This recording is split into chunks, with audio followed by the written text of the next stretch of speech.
Hello again, it's us again, back for another emergency sports scene talking. We probably, as I've said to Sally just a moment ago, have no need for the word emergency these days. It's just accepted given Derby County's recent travails.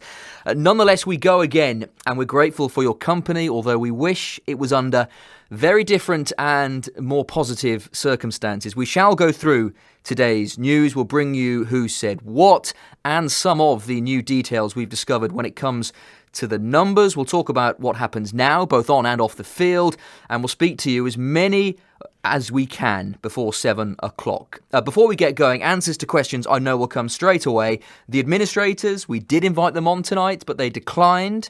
However, we're hoping to speak to them before the week is out, as it has been a while and they've had plenty to sort. And manager Wayne Rooney, his pre-match press conference for Bournemouth is later this week. My guess would be Friday, as it's a Sunday game, so we'll get a better indication of how he is feeling.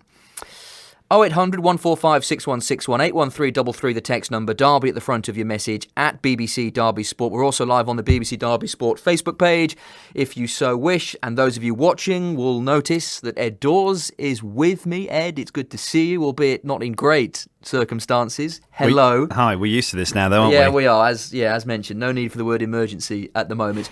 We'll take it from the top then. Who said what, why, where, and when?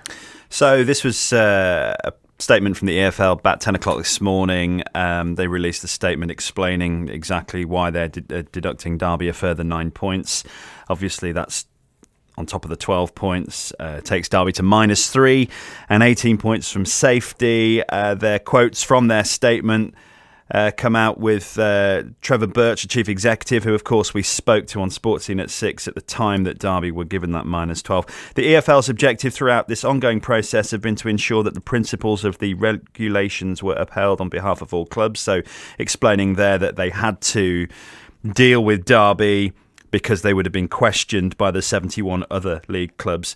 They have considered the P&S sanction guidelines, the profit and sustainability sanction guidelines, as well as mitigation put forward by the clubs. So that's obviously talking about the deals that have been discussed, the conversations about the breaches and about the penalties. It adds, given the complex circumstances of the case and the various outstanding regulatory issues between the EFL and Derby County, the league is satisfied at the agreed outcome and the sensible approach taken by both parties in negotiating this outcome and in respect of the appeal withdrawal. So it very much seems like the appeal for the 12 points of administration, which all of a sudden became adjourned last Monday, that was part of negotiations for this conclusion today. Of course, the Rams placed into administration 22nd of September. But today, I mean, it's very much the accounts, isn't it? It's all about the accounts and those accounts that haven't been submitted. They're so long overdue. And the figures that we were asking the club to give us a long time ago, we finally have. Yeah, and we have a little bit more detail with that. So I think a lot of the frustration, certainly from the fans, revolved around, well, publish some accounts. We don't know. We're just guessing at the moment. All we hear is, well, they've breached this and they've breached that. But a little bit more detail, at least, we got today. Yeah, we did get that today. And because obviously the business plan has come out, which the club and the EFL have agreed with the administrators, or the administrators are the club at the moment. And that is why they've come out with this sort of detail to move forward. So the accounts that we're talking about, 2016, 3 years up to and including financial year 2016-17, £46.76 million loss, which is 7.76 million in excess of the threshold, which is £39 million, as I remember. So that's that year. So that was in excess for that year. And then 2017-18, there was a loss of £28.12 million, which was actually £10 million under. And I'm not sure if that was the year that the stadium was sold. I can't remember off the top of my head. It might have been. But Derby were under that. That was under Gary Rowett's tenure, under the final stages of that. And then the Frank Lampard season, 2018-2019, a 50.7 million loss, which is 11.7 million in excess of the threshold. And finally, the 4 years up to and including the financial year 2020-21. 4 years we think is probably because it was a long time overdue. Yeah, or possibly COVID related. Yeah, Kieran Maguire will be with us in a moment to give us some expert insight into these figures. 40.9 million loss in that period, which is 1.96 million in excess of the upper loss threshold. These figures are obviously, these thresholds, they're no secret. And these figures come out of the revised calculations. So if we go back to amortisation, and as I mentioned earlier today, Derby's different calculator, which they were using to get figures where you talk about players' contracts, the length of a player's contract, a 5 million fee for a player would be spread out over 5 years. Derby were giving them a residual value, which meant that the club could increase the value of players during the life of the contract. And that's where they were sort of punished by the EFL, because it's not the done thing, it's not what everyone else is doing, which puts Derby on a completely different playing field. So those figures that they initially put in, Chris, were fine. And then all of a sudden, these revised figures show them 3 out of the four spells, they were well overdue, money-wise. So there you go, a little bit of context on the points deduction today. Loads of your messages coming in, 81333, and Derby at the front of your message. You can tweet at BBC Derby Sport. But it's you we really want to hear from. 0800 145 6161. So let's crack on. Simon and Lisa are first up. Hello to you both. Good evening, Hi guys, you alright? Yeah, we're okay, thank you. Lisa, kick us off. How are you feeling about today's news? I'm a bit relieved. I think it's been a long, drawn out issue with the EFL. I don't blame the EFL. I blame one man and one man only for the mess of this football club, and that's Mel Morris, a so-called fan of the club. He's let this happen to a football club that we all love. It should never have happened. Him and Stephen Pearce, the two men that run the football club. Simon? Oh, we seem to have lost everyone there. I'm not sure what's happened. We'll try and get both of those back. Lisa's just said there what a lot of fans are feeling, because if you think about the frustration and the anger, a lot of it is directed at Mel Morris and Stephen Pearce. And you can understand that, because, going back to the interview that we did with Mel back in September when Derby went into administration, I asked him, have you been trying to do something creatively that wasn't above board and that you've got caught out? And the ultimate answer is, whether he said yes or no, the EFL have found them guilty of doing that. So, there is anger that two people have gambled with this club that the supporters love, and that's where it lies, and I'm sure that will be reflected in the rest of the messages and calls we get this evening. Yeah, and while we try and get Simon and Lisa back, let's go through some of your messages. 81333 at BBC Derby Sport. Becky says the prolonged agony is over. Mistakes were made and punishment has to be taken. Hopefully the EFL will learn lessons too. They won't kill our club, so let's show our support for the players by turning up in numbers on Sunday and for the rest of the season. Once a Ram, always a Ram. Glenn says, I find it astonishing the EFL is allowed to ruin the lives and aspirations of any football club, whilst the person who is ultimately responsible is allowed to walk away unpunished, irrespective of how much of his own money he has lost through his own poor judgment and greed, which I think was the point Lisa was making as well. Dave, the points deduction is not the biggest problem for Derby. The transfer embargo and the wages will be. A couple of players out of contract in the summer, a couple on short contracts until January, and several players on big wages will mean shedding current players to meet the financial agreement set up with the EFL. Thus, a revival and overcoming the points deficit is wishful thinking. Just quickly on that, there are some mitigating circumstances with the embargo, and I know the EFL in their written reasons outlined a couple of the things that Derby are able to do and are not able to do, and it does sound like for the rest of this season Derby will be restricted, but presumably this will depend on how speedily off-field issues can be sorted, and if a takeover does happen, then presumably these issues can be addressed again. Yeah, because obviously that takeover hasn't happened yet, and so therefore the punishment and the budget and the details that have been given can only talk about Derby still in administration, which they have done. And there's loads of finer points from in an appendix that came out with the statement, which I've got in front of me, but I'm sure Kieran will be able to spread some light on that because he's the man who's obviously digested all these figures. But if that's the case, I mean, we've already had those conversations with Wayne Rooney off microphone, haven't we? Talking about his plans for January, whatever pool he's fishing in. He's planning for rehabilitation of the club already. So it would be very interesting to see what he is allowed to do in the January window. But yeah, players out of contract, some players who have their monetary value, who are out of contract in the summer, who you could probably sell in January, because at the end of the day, Derby have got to do championship winning form to get out of this, and it's not going to happen. It's just not going to happen. So you need to think about, right, who can we get in, who can we sell for money, and start the ball rolling. Right, we've put 50p in the meter, so I think we've got Simon back at least. Simon, good evening. And well, it's an interesting one, isn't it? Because it's not as if this is out of the blue. We've known about the 9 points, but now you've got the written reasons. Now you've got complete clarification. How are you feeling? It's closure now, to be quite honest. It's been a long 2 years that this has all been going on, and to me, I'm sort of looking at it now and going, why is it really taking this long? Has it needed to take as long as it has? Did we really need to go into administration? Could it have not just been sorted out before all this? So for me, we knew it was coming. I'm glad it's now over.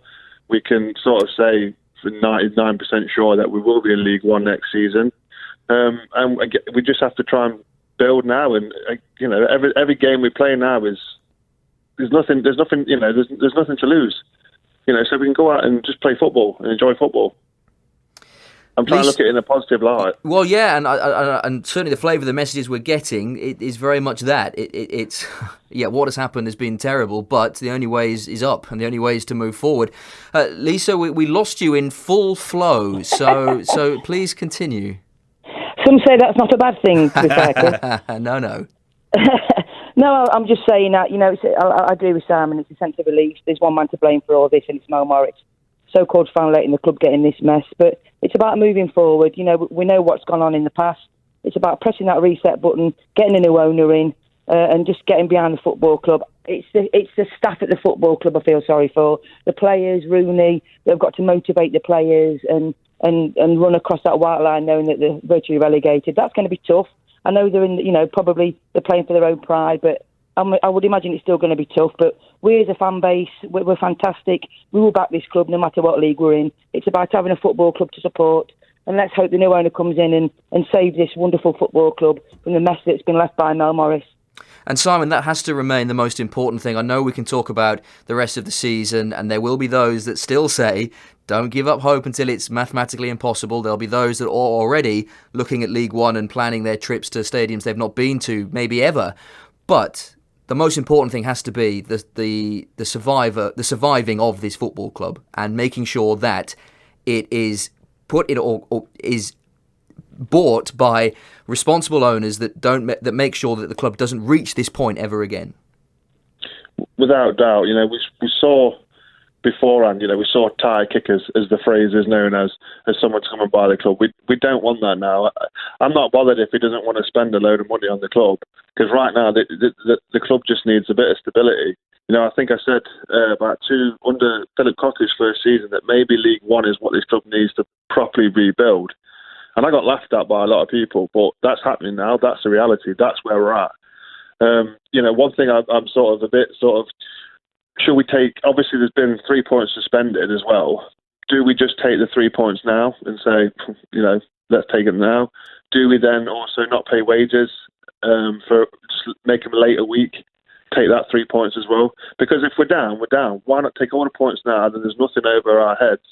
So next season we begin the start of something new. I'm not seeing us going straight back up. I'm not seeing that at all. I'm seeing 2, 3, maybe 3 seasons of a proper rebuild of this football club. Then we start sort of looking up towards the championship and getting promoted again. I cannot see this being a quick turnaround. So it needs to be owners that come in that know how big the job in hand is.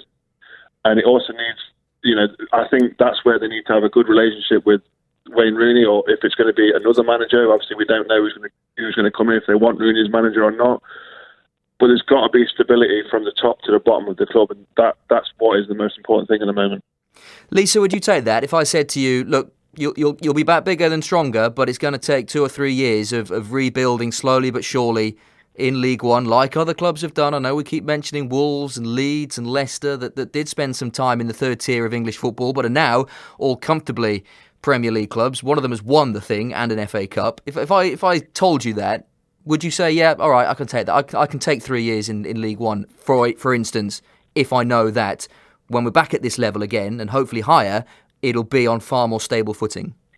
I did say it's not going to be a quick fix, Chris. I knew that going down to League One is never easy to get out of. Not many clubs come straight back up. I think Sheffield United took them 8 years. So I'd take 2 or 3 seasons rebuilding. I said before, this is not going to be a quick fix. We've just got to make sure that we get the right owners in, that have got the right morals, that that care for the club, that realise that we've got wonderful fans that will back the new owners. So yes, if it takes 2 or 3 seasons to rebuild, what we don't want is to stay down there, longer than 2 or 3 seasons. But I'm sure we can get out of League One within 2 or 3 years, 100%, and we will come back stronger from this. We're a big club. Let's get all the salary caps and everything else that's still hanging over to the end of the season, and start next season with nothing over us. We can attract decent players because we're a big club, even in League One. We're going to sell out every away game, and I'm looking forward to a League One tour again. It was fun last time, so bring it on. Yeah, and I suppose when it happens, if it happens, then thoughts will quickly turn to the new season, and you take the positives about maybe where you go where you haven't been before, but still. It'll be a very interesting few months, that's for sure, to see what develops both on and off the pitch. Simon, Lisa, as always, thank you very much for your time this evening. 0800 145 6161. Plenty of you to get to, and loads of your messages are coming in. I'll get to them in a moment. 81333 is the text number. Derby at the front, and at BBC Derby Sport. In fact, let me read you a couple now. Attell says, as football fans, we will always believe until mathematically impossible. Rooney wants to show his quality. It's time to get the team scoring and firing on all cylinders and avoid the drop. Rob, the decision lays bare both the lack of financial control and the lack of understanding of basic accounting concepts. The main blame lies at the door of the CEO and former finance director, who should have been managing the business rather than managing the numbers, trying to be clever but not doing the basics of cash flow and good financial management. To add insult to injury, a bill of £700,000 plus VAT for the EFL investigation, all avoidable with proper stewardship. Alex, if Mel Morris has an ounce of integrity in him, he will now do the right thing and hand over the ground to the new owners. That's the best he can do for the mess he has left us in. Dennis, this is a bitter blow, but we Rams fans knew it was coming, and we now need to plan for life in League One. The club has been run extremely badly for the last 3 or 4 years, and serious questions need answering regarding the financial management. Let's move on, and if possible, get a new owner as soon as possible. Put a strategy in place where we will have a sustainable future. Elaine says, I've had enough of this EFL persecution. Mel did wrong, but he did it with the best intentions initially. The EFL are not fit for purpose. And no name on this message, another blow, but at least there's light at the end of the tunnel. Hopefully now the club gets bought, but will that mean players can be purchased in January? And if we can't pull it back to 12 points by mid-January, then do we plan for League One, which is, something else that perhaps we can discuss moving forward. We've got Nathan and David to go to, but just quickly, because I know we speak to Kieran Maguire an awful lot, and we're very grateful that he gives us so much of his time. Kieran, good evening to you. Thank you again for being with us. And my first question to you really is, as simply as you can, because I know lots of questions have been floating around about these figures and about these numbers, and we're all confused about thresholds and upper thresholds and lower thresholds and what you're allowed to lose and what you're not allowed to lose. Are you able just to, as simply as you can, explain why Derby have been deducted 9 points now that we know the numbers involved in these breaches? The quick explanation is that Derby are allowed to lose £39 million over 3 years. They exceeded that in 3 years out of 4.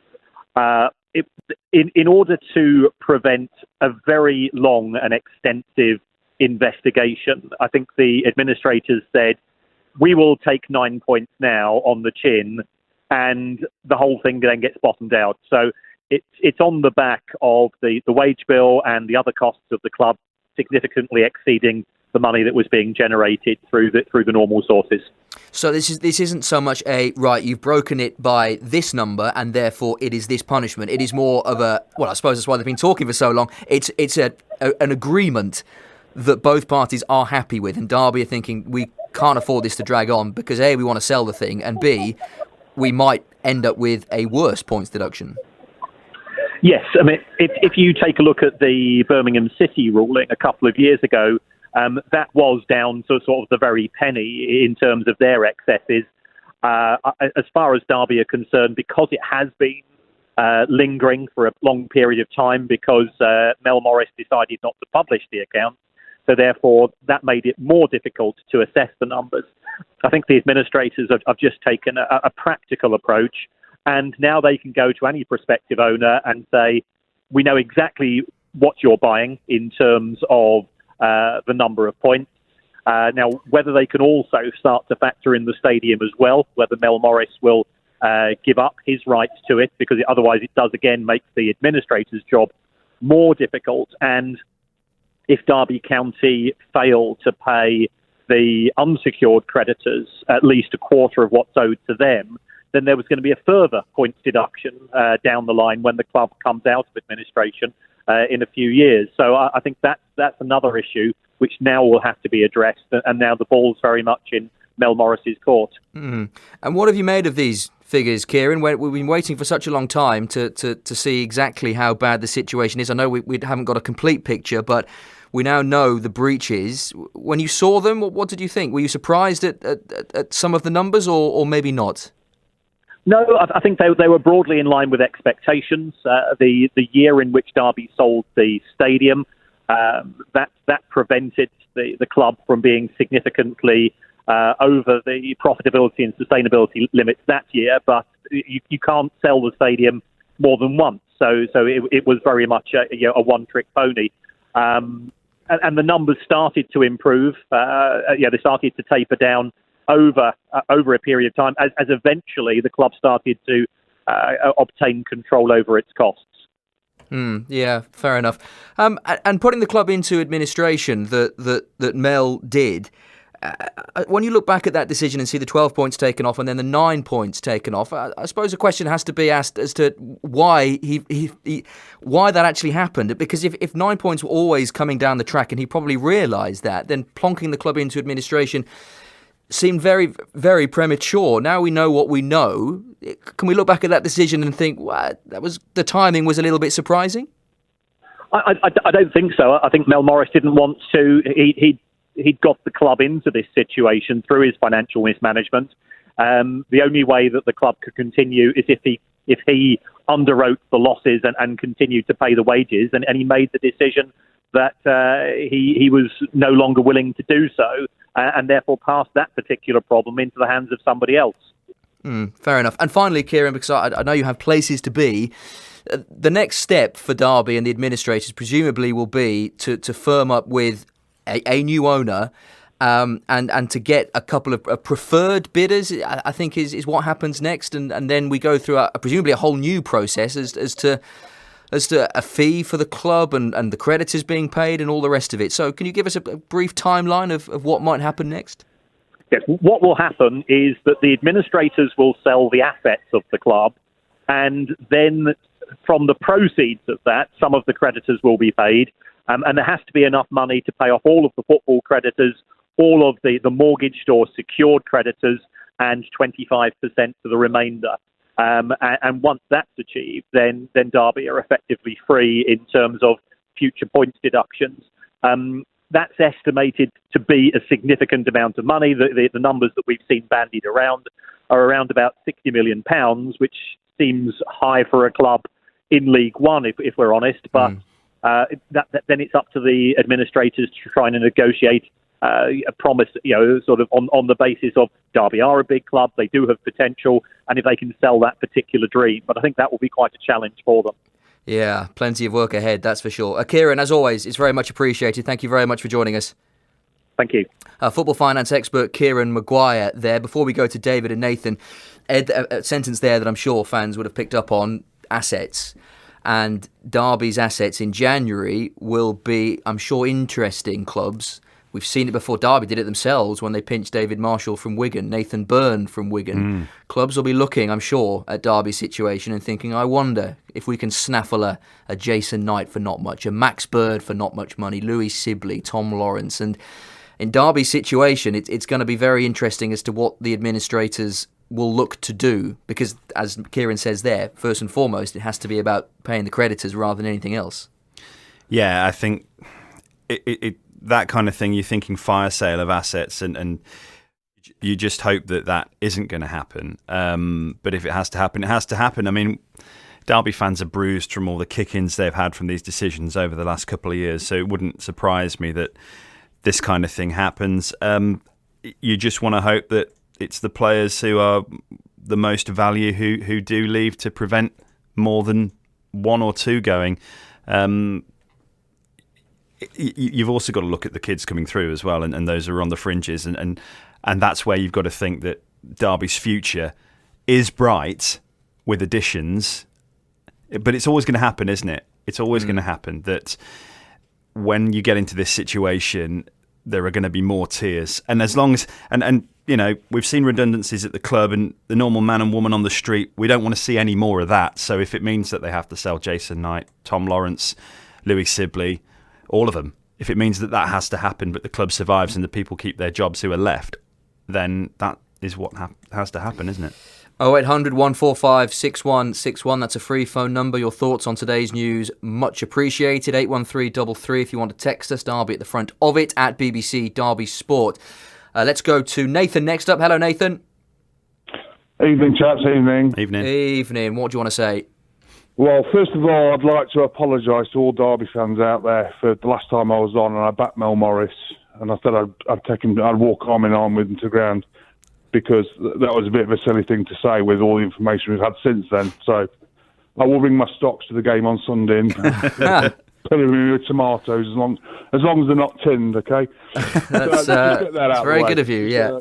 Okay. Yeah, it's just, I mean, I was very angry when I saw it with the EFL, and you go, well, look, you know, these people are just kicking a dog when it's down, aren't they? I don't know if that's the right expression, but that's what they're doing. We're down as I did say the last time about ground zero. That was my sort of theme last time. Are we at ground zero yet? You know, is this ground zero today? We start from here.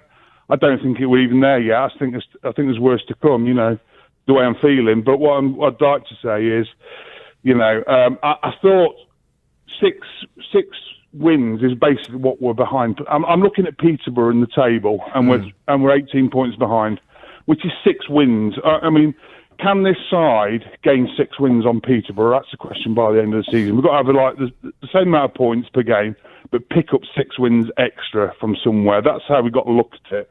I was hoping this 9 points would have come when we're about on parity from the previous 12. I thought, you know, the last couple of games we lost were critical, but if we'd have got a bit closer to that and it had disappeared and we got another 9, you go, well, that's not too bad. But 18's a big thing. It's psychologically a big thing to overcome. But if we can break it down, you know, there's a lot of caveats to that. We need strikers coming in January. You know, the sale needs to go through so that Wayne could go out and buy a couple of extra players, so we've got a chance of scoring more goals.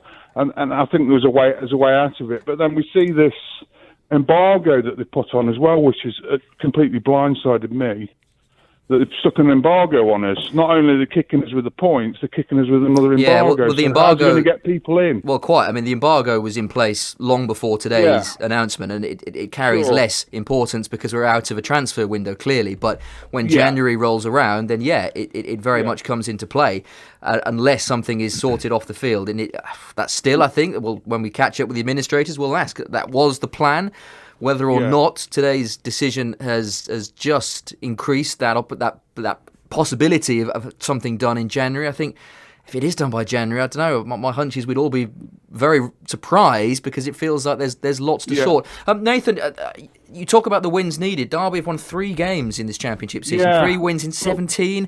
But we all know we're that close. It's the fine margins. Well, yeah, I suppose. But, you know, we know that, and that's the feed. I think, you know, the vibe in the club has been great.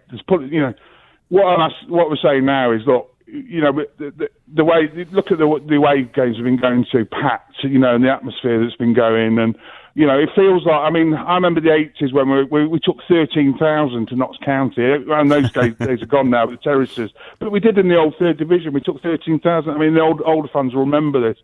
We were taking huge numbers, Plymouth away 10,000 away. That kind of vibe when you get on away trips with big crowds going, you know, that's the kind of thing I know we don't have that capacity in all the grounds now, but, you know, that vibe is there and it's bubbling up. And I'm just thinking, how do we, you know, raise our middle finger to the EFL? That's the way I feel. That what can we do? You know, and the only way we can do it is on the pitch. But we need a few tricks from Wayne, a few rabbits out of the hat in January. And I don't think it's a done deal. If we get this siege mentality, this, you know, nobody likes us, we don't care kind of attitude, and then just see what can happen, because, you know, it's sport, isn't it? You know, what we've got to lose? What have we got to lose if we just go for it? You know, every game's a cup final. Go for it. It don't matter. There's no pressure on us, you know. That's my feeling. Well, yeah, Nathan and I said yesterday, we know that sport writes these incredible stories that no one can predict. But Ed, if we're looking at numbers, and it's a day of numbers, isn't it? 21 points taken off. Now, I think around 47, 8 points, I think, normally keeps you the right side of the line in the Championship. Some years, it's more. I think when Forest survived 10 years ago, it was like 50-odd. And obviously some years it's much fewer points required. But if 50 is your barometer, so that's 71 points, 72, that's playoff points. 72 normally would get you probably there or thereabouts. 6th place, maybe 7th. It might be different this year because lots of teams are running away with it. Is this Derby team, as it currently stands, is it good enough to pick up 72 points? I love the hope, and everyone's got the hope, but everyone's forgetting that the bottom line is that's far too many for this team. This team isn't good enough. If you take off the 12 points, if you put back on the 12 points before today, Derby would still be, 20th, 21st, something like that? Something like that. Yeah, I think they'd be just above Cardiff, wouldn't they, who were 21st. This team isn't good enough. It's better than last season and the season before, but it's not good enough. So they were always going to struggle with or without a points deduction, with the embargoes, with the lack of striker. So, you know, it is, for me, it's about not disgracing yourself for the rest of the season. It's about trying to avoid the lowest points tally on record in the Championship, because Derby don't want to be saddled with both top two divisions points records. But, you know, it's going down with dignity, because if you think about dignity, the fans have dignity, the players have dignity, the manager has dignity. You know, you don't lose that. Everything else has been lost, but you don't lose that. But you've got to be realistic about this team. The reason they are where they are without the points deductions is because they let sloppy goals in. The concentration disappears. They don't score the chances that they create because they don't have a striker. It's a realism moment. This is not something that's crept up on them. And I don't want to burst the positivity bubble, because the positivity comes at the end of this season, because it's a clean slate and we move on. This season is about holding your dignity until it's over. And as always in these situations, and I'm sure fans are doing this, they do it every season, they look back and think, if Derby had held on against Luton, there's another couple of points. If Derby had beaten Millwall like they should have done, there's two. If they'd beaten Preston like they should have done. And then maybe if you're thinking, okay, they're 9 or 10 off, you can make a case. But 18 is such a huge number. And of course, it's 18 now. That gap has, if there's any chance, that gap has to get few. Well, they have to make up ground now. And it's Bournemouth and Fulham next to, and then that gap goes to 21 and possibly 25, and then you're thinking, okay, you're relying on lots of other teams to help you out too. You've got to expect this bunch of players who are trying their heart out and doing their best week in, week out to find 2 or 3 different levels, and it's just simply not going to happen. So, as I say, dignity to the end of the season and then start again and do the 3rd division road trip, because it's going to be a great journey whatever happens. David is up next. David, to you shortly. Some more of your messages. Hector says, unfortunately, whilst the current football model is in place, there will be more football clubs that follow the same fate as Derby. Whilst we can debate the gamble Mel took, if we got promoted, then he would have got away with it. The model is broken and ultimately needs changing to stop owners gambling future of clubs, which I think is a very fair point, Hector. Ash says, I do understand the point about parachute payments. It's nearly impossible to follow FFP and produce a side that is capable of promotion. It's a flawed system, and that's when you're competing with the sides that have come down from the Premier League, and perhaps it is no surprise that Bournemouth are top. I know they went down a couple of seasons ago, but still have parachute payments, and Fulham are up there, and West Brom are pretty close. But that's it in a nutshell. Parachute payments are killing the Championship because it makes it an unlevel playing field, and then you get chairmen and consortia who throw money at it to try and gamble. Yep. That's the first thing that I would ban. I would finish it. And I suspect it may well be. I know that there's several meetings planned to discuss all of these finances, and it may well happen. EJ says it's just like going back to the 80s and Division 3, which is brilliant, as I'm going to an 80s themed fancy dress bash at Christmas, so I can just wear my Derby shirt, for which I'm truly grateful. Thank you, EJ. Warren says no good moaning and apportioning blame. It's where it goes from here that counts. Players need to continue to do their job that they get paid to do. They need to show what they are all about. They probably won't be staying in the Championship with Derby, but they need to show they are capable to other clubs. Supporters need to turn out en masse to show any potential buyer what this club is about and what is possible. And Jeff says this is an opportunity to clear the decks with a view to playing in the First Division. But is Rooney the man to do this, assuming he wants to stay? 81333 at BBC Derby Sport and 0800 145 6161. David up next. Hi, David. Hi. I feel cheated. I'll tell you why. There's a couple of points. We were told the 9 points could be 3. Now, where did that come from, and how suddenly did it go from 3 to 9? The second point is that the 12-point deduction, the administrators must have taken legal advice because they appealed against it. Yet this has been mysteriously dropped with no explanation. It was said it was adjourned. Adjourned means live. Abandoned means dead, and they said it was adjourned.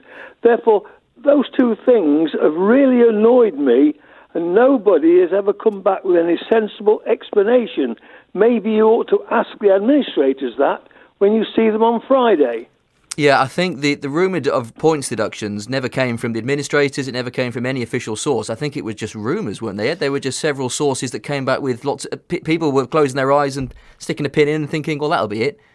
Yeah, well, that seems how governance happens. No, the 3 points, back in September when I spoke to Mel Morris, he told me that one of the seasons was in breach of FFP, and therefore that would amount to 3 points. That was one of the set of accounts that had been submitted. Now, the others haven't been, and then they were, and obviously they were subsequently also in breach. So the 3 points come for the 2016-17 season, 2018-19 and 2020-21. So that's minus 3 points for each of the seasons that you are in excess of the threshold. So it could have been worse, couldn't it? Because obviously there was 4 sets of accounts that were under question, and it could have been 12 points. But because they sold the stadium, it meant that they didn't have 3 points for that. And obviously we know what happened with the hoo-ha with other clubs surrounding Derby's sale of the stadium to Mel Morris. Let's accept that. What about the second point, the appeal against the 12 that's got mysteriously dropped? I suspect the EFL went, you've got absolutely no chance of winning that, so get rid. They must have taken legal advice before they appealed. They wouldn't have gone in blind and said, we've just lost 20 million because of COVID. Now, if that doesn't make people go bust, I don't know what will make people go bust.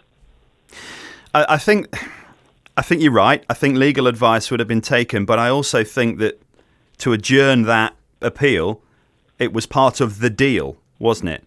If Derby the deal which has come out between the EFL and the administrators today, the business plan, all that kind of thing. But if Derby had won that appeal for going into administration, just imagine what would have happened next. And the EFL would have been answering questions left, right and centre for the other 71 members of the Football League. It would have opened up an enormous can of worms. And, you know, the Football League, I'm not saying could have collapsed, but it could have gone into real problems with the future of football clubs because they might have made decisions where, we were, done over by COVID, so we'll go into administration to cancel our debt that was raised because of that. The EFL lent on the administrators. And if that's so, what have Derby got out of this? They've still got -12, they've still got -9. So Derby have got nothing for being lent on by the EFL. Lent on in what regard, David? Please drop this legal challenge for the 12 points, because it'll leave us in such a mess with the rest of the league's clubs. So the administrators say, OK, but what's in it for us? And the league say, well, nothing. Well, I think the league possibly have said you might get deducted many more points if we properly investigate your finances over the years. And then that would have gone on into next season, wouldn't it? Because if there had been an appeal, this whole thing could have gone on and on and on. And the main thing for Derby was that they get all their points deducted this season so that they can start next season in League One on a clean slate and not end up having to get to zero, being bottom of League One and potentially going into League Two. Obviously, I accept what you say, but it is not very satisfying. It's not, David. I understand that. Yeah. Wondered whether you could actually ask the administrators why they dropped it. David, the problem we've had over the last few years is getting the answers when we want them, and we have bid for meetings with the administrators for every week since we got those first conversations. We had a press briefing and we had that Sportscene at 6 before a Wednesday night or Tuesday night home game against Reading, I think it was. And then since then, a lot of stuff has happened, and we were supposed to talk last Friday. They're busy. We understand that. I'm sure they're working on a lot of other things. For you and Derby County fans, the future of Derby County is the first thing in their minds. It's right on the tip of their tongue. This is stressing people. They're having sleepless nights. But unfortunately for other people, it's not. It's business. It's day-to-day business. We hope to talk to them by the end of the week, and we will ask those questions and get answers. Okay. Thank David, you, gentlemen. Thank you very much for your call. Much appreciated. Final 15 minutes of the programme, 0800 145 6161. Nigel is up next from Black and White Together, so interesting to hear his thoughts. Steve says 1 win in 8. We will not pull it around. Let's accept fact. We are going down. Let's think how we are going to get back from League One. More importantly, let's get the club sold. Otherwise, we won't be in League One, won't be in League Two, won't be anywhere. Parachute payments are the problem, as yo-yo teams have and always will have an unfair advantage over every single other team. Helen that says, no way. I'm not giving up until it's mathematically impossible. Don't tell me to give up hope. No way. I'm not saying give up hope. I'm saying be realistic, because the form guide has to change massively. They have to go back to, 2014 on the way to Wembley, all that kind of stuff under Frank Lampard in that part of the season. Clive says, I agree with everything Nathan has said. It will be a struggle, but we must not give up hope. Please leave us with something to hold on to. And No Name on this text says, I think it all depends on what Wayne wants to do as well. Has anyone heard from him? Well, he will. It is Friday, by the way, that we will speak to Wayne Rooney, and I believe that everyone was kind of back today following international duty. I know some are still away, but players were given some time off, etc. So I think everyone was kind of back at Moor Farm today. And Curtis Davis tweeted today, you may well have seen, something very Curtis Davis-esque. Yeah. Not a surprise that he came out with. Sometimes in football things are out of your control, and unfortunately the extra 9 points we've been deducted makes our difficult season even worse. Whilst professionally this is a huge blow for us as a team and a group of players, the club is in a position where a prospective owner has a clear picture of what they will be purchasing and can plan their vision for the club's future accordingly. In the meantime, we'll continue to give all we have to do, and we'll do all we can to make you proud. And that's what Curtis tweeted earlier today, and not a surprise. Well, he's massive, I think, for next season. Yeah, I think so. When you're at that level, and people aren't going to come in and want to sign him, and he loves the club, and he's already stated that. So if Derby are having to play youngsters, he's massive to lead that on the field back. Big Stu says, relieved it's finally over. Let's look forward and positively. Any updates on Chris Kirchner taking over up the Rams? Well, yeah, I don't think he didn't say anything. He tweeted something about a golf tournament, I think, today, did Chris Kirchner. But yeah, very much still in the running. Again, we'll speak to the administrators and ask, and hopefully we'll get the preferred bidders statement before too long, because I know there are others interested as well. Nigel then, let's speak to Nigel from Black and White Together. Nigel, good evening. Evening, Chris. Evening, Ed. Hello. Thank you for joining us. Well, what do you make of it? It's a worrying situation when Ed's the realist about all this, isn't it? Isn't it? Thank you. It clears up one of the uncertainties, right? That's the tick in the box. As you discussed with the last caller, we now know where we stand with this, and we now know where we stand with transfer embargoes, hopefully as long as nothing more goes wrong between now and July, and we can start next season in League One, and a new owner has that certainty. However, we still have what the administrator described as the biggest hurdle to be resolved, which is HMRC, which we've not heard any more on. And still, the elephant in the room that I know Kieran mentioned there, and other people mentioned as well, Mel Morris still owns the football ground. And the value of any football club always has a skewing factor, and the value of the real estate of the property. As we mentioned, that's how the club managed to not rack up the ridiculous losses for 4 years in a row, because one of them was written off because of the sale of the ground and the profit that was written into that value. The owners are buying a football club that doesn't own a ground. Mel Morris still holds that card in his pocket, and it's still to be seen how he plays that card.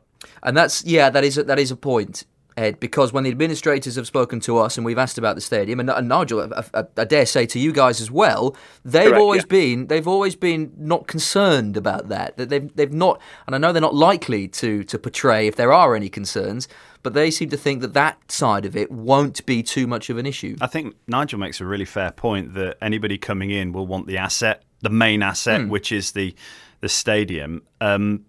What concerns me slightly is the fact that if that doesn't happen, anything could happen. At the moment, in the interview, I'll hark back to it again, the interview that Mel Morris said in September, he said that would be part of any deal. So that's a deal, though, doesn't it? That doesn't say I'm just going to give it away for free. A deal, as your last caller mentioned, has two sides to it. Well, he's not likely to give it. I doubt he'd give it away for free, would he? Because that's the only thing he has left when it comes to Derby County. And we go back to the amount of money that he's invested in the club, so it's said, from his own pocket. But we're yet to sort of see whether that's true or not. But and let's be fair, part of the reason we're in this, the money he's invested in the club is because of the losses that he signed off on the club. Let's not, run about that bush to some extent. And two, the reason we get to administration is some of the deals along the way could not be agreed because he didn't agree on the valuations that people were perhaps willing to offer the club at times. Are we going to get to the same situation with the ground where we get creditors willing to accept a deal and somebody owns the football club but doesn't own the ground? We get to a situation like we saw with Coventry, where the ownership got split, and that's a really sort of worrying precedent to see. But equally so, is somebody really going to want to commit to paying 50 million, 40 million if you get a really good deal with HMRC, 60 million if you don't, to owning a football club where you may be paying a significant amount of rent or not owning the asset that, as I say, it is key to the running of the football club? That's got to go on the list, doesn't it? As every caller has a question to the administrator, it's got to go on the list. And they said they don't think it's going to be a problem. Time has gone on now. We need to know now where it needs to be a problem or not, and something needs to be said. The other question that if I could have two questions to the administrators, what is Stephen Pearce doing still involved with the football club? Yeah. Well, that's this a is a guy who was question. running a club that went into administration. We are now, almost 2 months into that situation. He's still employed by the football club. I don't know what his salary is, but as a championship CEO, his salary is not going to be the same sort of salary as somebody who works in the ticket office. That must be a financial drain on the club on a monthly basis. Presumably he's explained to the administrators now about how the whole club works and they can run that. It's the administrator's name on the safety certificate for the club, that kind of thing. And this is a man who knows, maybe that's why, knows where all the bodies are buried, for want of a better phrase, around the club. He has sat at that table when those decisions have been made that have put the club into this position. My only thought on that is that it's a handover. Because if you think about it, handover, though, it is. Yeah, it is. Absolutely, it's a handover from one ownership group via administration to another. But if you think about it, Mel Morris and Stephen Pearce ran that club on their own. The two of them, they ran the entire operation. They had people at the start around them, and gradually they were got rid of. Sam Rush, John Vickers, everybody went. People in finance, everybody went. These two people ran this club. They were the people who took Derby through this stage of its history. And when you are going, I guess, from a point where the chairman's gone, has nothing else to do with it, administrators come in, they need somebody to tell them exactly what they've done. As you say, they know where the bodies are buried. I'd agree to a point in time, but these guys also know how to run football clubs in a distressed state and businesses in a distressed state. I'm just surprised that the handover period has gone on this long. And but then when the new owners, when it happens, you'd assume that change would then be made. I presume if you're the administrators, a CEO's job, I know, encompasses lots of things, but presumably, if Stephen Pearce were to go, the administrators would have to then shell out to find someone else? Is that in their remit? What happens then? How does the general day-to-day running of a football club happen? The job is to run the club on behalf of the creditors. So they have that experience. They have consultants that they use. They've pulled in Paul Aldridge, who is, somebody who's got that experience that they can use as a consultant. That's how the administrators work. That's part of why they charge so much in this process as well, right? Which is a fee that is racking up by the day. Don't forget that new owners have got to pay on top of this. So I'm just surprised. I mean, it might be, you know what? It might be that he's working on a much lower rate and they're using that. But I'm just surprised he's still in place this long after administration has started. It's another question. Somebody who knows about all those decisions that went on, and one now that some Rams fans are not going to like hearing, the other director at the table, Roy McFarland. His capacity, though, is what, Ed? He's never struck me as someone who's involved too heavily in the running of a club, isn't he? No. And a ceremonial position, Roy. Mel surrounded himself with people like that for advisory issues. So Roy McFarland was on there. Michael Johnson was on there, but Michael Johnson stepped down, disappeared into the background because I presume he knew what was coming down the line and didn't want to be a part of it. Roy McFarland is a Derby County hero, previous manager, captain, all that kind of stuff. Mel surrounded himself with people that he could trust in his close circle, and I guess if you've got Roy in the boardroom, he's going to talk sense about football, but you're not expecting Roy to make any decisions financially. I would agree on that, but the law of this country, if you're a director of a company, you have a responsibility for the decisions that get taken by the board on which you're a director. That's why there's a differentiation between advisors, consultants, and directors. Yeah, it's a difficult one, isn't it? It's a difficult one, and it's not one that Rams fans of any standing will want to, swallow easily.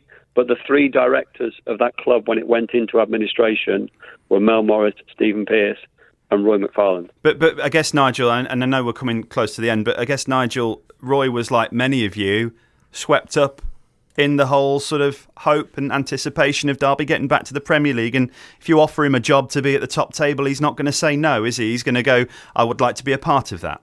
So sure, but being on the board, he will at least have seen accounts that were not filed for the last 3 years. But would he, though? Would he? I don't think he would have done. If you're a director of the company, it's your responsibility, I suppose. Yeah, and I suppose if you're named, I guess so. Yeah, that's what I say. If you're a consultant, not. If you're an advisor, no. If you're a director, you must be invited to board meetings where the results are ratified and signed off. We'll ask him. Nigel, appreciate it. Thank you very much indeed. Cheers. And we'll speak again soon. Nigel from Black and White Together. A couple of final messages. Then Chris says, it's grim, but every cloud has a silver lining. An independent body has determined financial mishandling of a limited company by the director. The administrators have all the aces to sort this.